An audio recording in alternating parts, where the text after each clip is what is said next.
Assalamualaikum warahmatullahi wabarakatuh. Perkenalkan, nama saya Rusdi Ma'arif dengan NIM 22301031. Pada kesempatan ini saya akan mempresentasikan analisis investasi saham syariah PT Hanser Medical Indonesia Tbk dengan kode saham MEDS.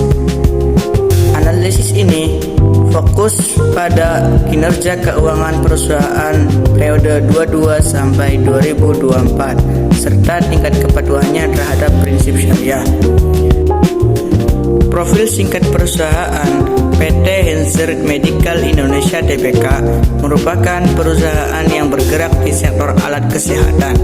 Perusahaan ini dikenal melalui produk masker kesehatan premium merek Evo Plus Men. Perusahaan melakukan IPO pada 10 Agustus 2022 dengan harga 125 perak per saham.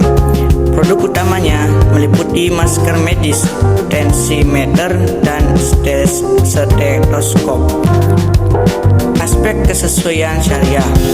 Dari sisi syariah, MEDS termasuk dalam daftar efek syariah yang diterbitkan oleh OJK.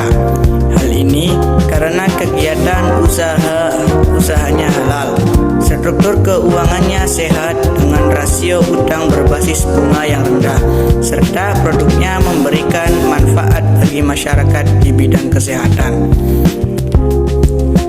Harga saham MED mengalami fluktuasi yang cukup tinggi sejak IPO.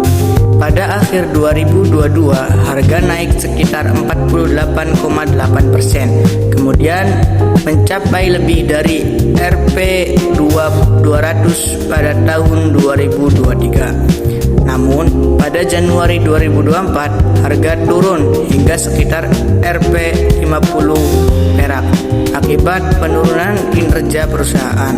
Saat ini, saham mulai menunjukkan pemulihan terbatas dengan harga berada pada kisaran Rp78 hingga Rp106. Kinerja keuangan perusahaan mengalami penurunan signifikan.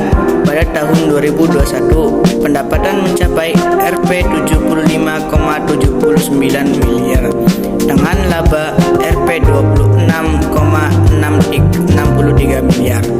Namun setelah pandemi mereda, permintaan masker menurun sehingga pendapatan turun menjadi 6,39 miliar pada tahun 2024. Akibatnya, perusahaan mengalami rugi bersih sebesar 8,50 miliar pada tahun 2024.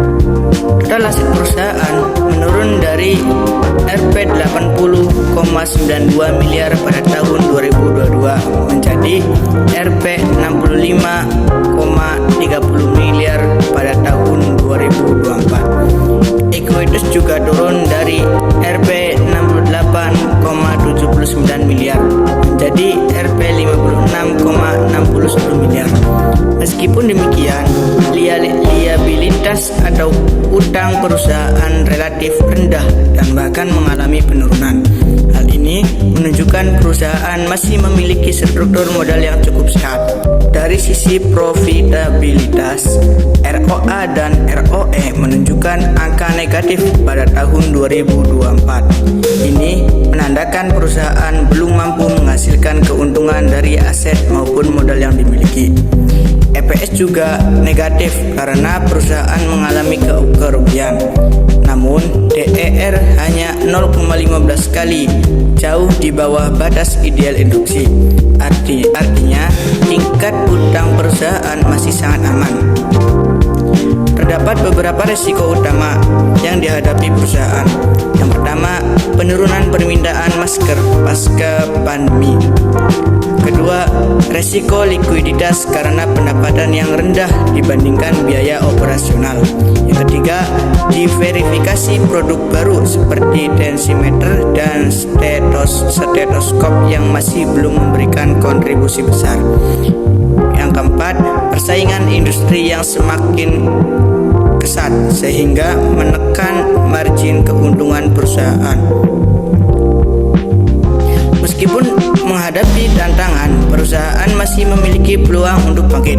Perusahaan memiliki struktur modal yang sangat kuat dengan DER rendah, merek FO plus Med yang sudah dikenal masyarakat, serta peluang pertumbuhan pasar alat kesehatan seperti tensimeter dan stetoskop.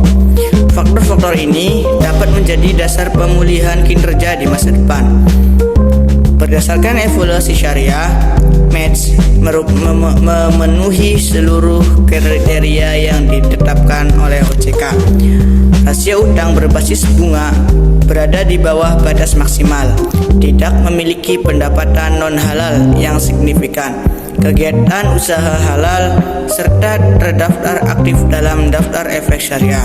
Dengan demikian, saham MEDS dapat dikategorikan sebagai saham yang memenuhi prinsip syariah. Untuk investor syariah konservatif, saham MEDS saat ini belum direkomendasikan karena profitabilitas masih negatif. Bagi investor agresif, saham ini dapat dipertimbangkan sebagai spekulatif buy karena harga saham berada pada level rendah dan memiliki peluang rebound. Sedangkan investor jangka panjang sebaiknya menunggu tanda-tanda perbaikan laba yang lebih konsisten sebelum melakukan investasi. Jadi kesimpulannya, PT Healthcare Medical Indonesia Tbk merupakan emiten yang memenuhi prinsip syariah dan memiliki struktur keuangan yang relatif sehat dari sisi utang. Namun, kinerja keuangan perusahaan masih tertekan akibat penurunan permintaan produk pasca pandemi sehingga perusahaan mengalami kerugian. Sekian dari saya.